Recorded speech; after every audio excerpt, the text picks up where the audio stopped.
Welcome to my YouTube channel at Alexandru. Watch the following clip carefully and you will definitely appreciate it, learn something from it and understand it. Once again I welcome you to my YouTube channel. Stay with me in the next few minutes, and you will definitely understand the quality of this clip, and the interest it holds. In this clip I will talk, discuss, analyze and show you about a luxurious train journey to the world's largest Buddhist temple. Okay, let's beat it. Seated inside a plush train carriage fitted with traditional Javanese batik tapestries, paintings and books, travelers on board Indonesia's newest luxury train are surely in agreement that the journey is as important as the destination. Why else opt to take a 7-hour train ride, instead of a plane to Yogyakarta, home to Indonesia's famed UNESCO-listed Buddhist site, Borobudur? Called the Journey Through Java by Train, the experience is open to travelers booked for a stay at Amenjiwo, an Aman Resorts property in central Java province. With Indonesia having lifted its COVID-related travel restrictions for vaccinated tourists, Amenjiwo's staff hope the unique rail journey will entice international crowds to come and learn more about Javanese culture. The Journey Through Java by Train was launched during the pandemic and received positive feedback from the domestic market. Jan Hess, Amenjiwo's general manager, tells CNN Travel, "Our mission moving forward is to bring this experience to a wider audience around the world." Indonesia's first luxury sightseeing train, operated by Kai Wisata, a high-end subsidiary of state rail operator PT Kereta Api Indonesia. The new train is said to be the first and only luxury rail experience of its kind in Indonesia. It begins in capital city Jakarta and ends in Yogyakarta, a city famed for Javanese arts and culture. From there, it's an hour's car ride to reach Amenjiwo. Train guests are served Aman-style breakfasts and lunches on board by staff, who wear hotel uniforms inspired by traditional Javanese attire. In addition to the gorgeous scenery, a major draw is the presence of the resort's resident anthropologist, who offers valuable insights into the region during the trip. Java is known as a mystical land, and its culture influenced other regions in Indonesia such as Bali, says Hess. There are so many stories, myths, legends and wisdom, which we can learn from the lecturing sessions from anthropologist Patrick Van Hoberk during the train journey, which encompasses spirituality, architecture and arts. This learning will build a sense of curiosity and encourage cultural respect and exchange by the time our guests arrive at Amenjiwo to continue the discovery further. The Journey Through Java by Train can be booked together with a 2-night package at Amenjiwo and can also be chartered by guests staying at the hotel. Meet Amenjiwo's resident anthropologist, Van Hoberk, originally from Belgium, moved to Yogyakarta for the first time in 1997 to work in the furniture and antique exporting business. Yet during my stay here I quickly became fascinated with the local Javanese culture, its peculiar expressions through performance arts,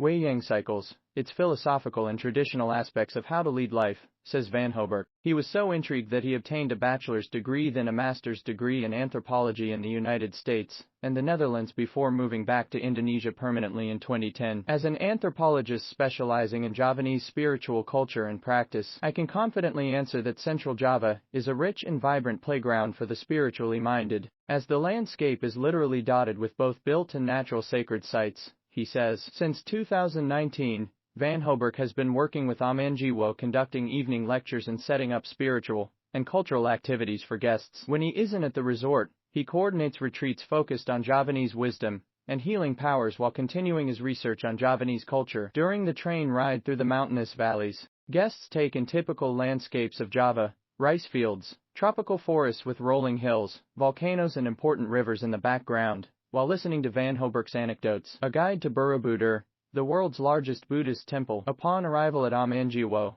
guests are fully equipped with knowledge to better appreciate the many historical attractions around the area. Amenjiwo, located in the area Kedu Plain by the foothills of 5 major volcanoes, is surrounded by ancient archaeological wonders, notes Van Hoberk. The biggest showstopper of them all is Borobudur, an 8-minute drive from the resort. This open-air Buddhist site, spanning over 2,500 square meters, is the largest Buddhist temple in the world. Dating back to the 8th and 9th centuries, it was built in a pyramidal shape with 3 main tiers, around a hill including 5 concentric square terraces, 3 circular platforms, and a monumental stupa on top. Some 500 Buddha statues and 72 stupas, each containing a statue of the Buddha, are scattered around the step temple. The walls and balustrades are covered in more than 1,600 detailed relief panels, one of the largest and most ornate monuments of the Buddhist world. Borobudur is unique in so many ways, says Van Hoberk. Not ever before did a Buddhist society attempt at expressing the whole compendium of Buddha's teachings onto a single standing stone mountain-shaped monument, and this is expressed through a breathtakingly exquisite and detailed sculpted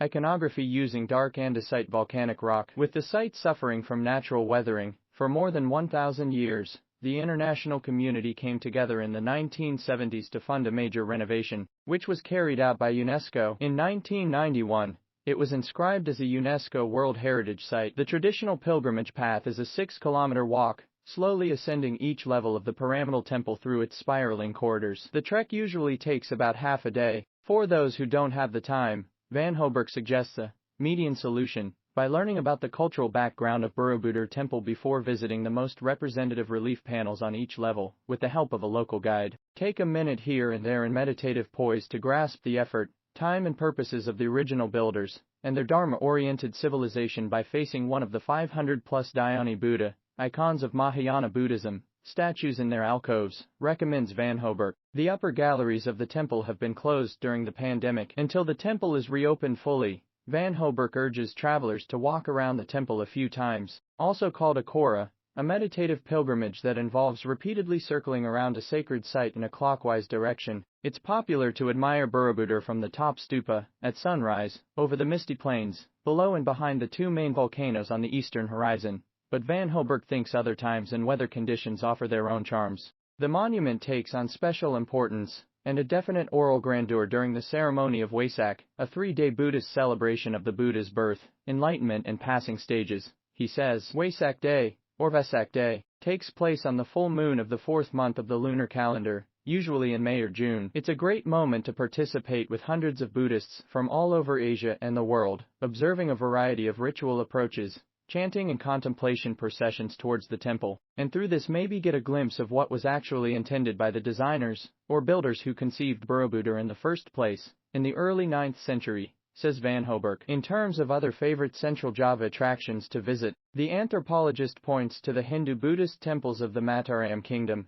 a sophisticated Javanese Hindu-Buddhist civilization that flourished from the 8th to 10th centuries, and the royal palaces, Kraton, of Yogyakarta and Surakarta. Many natural springs, hilltops, caves and coasts are equally still approached reverentially by Javanese devotees, says the Yogyakarta resident.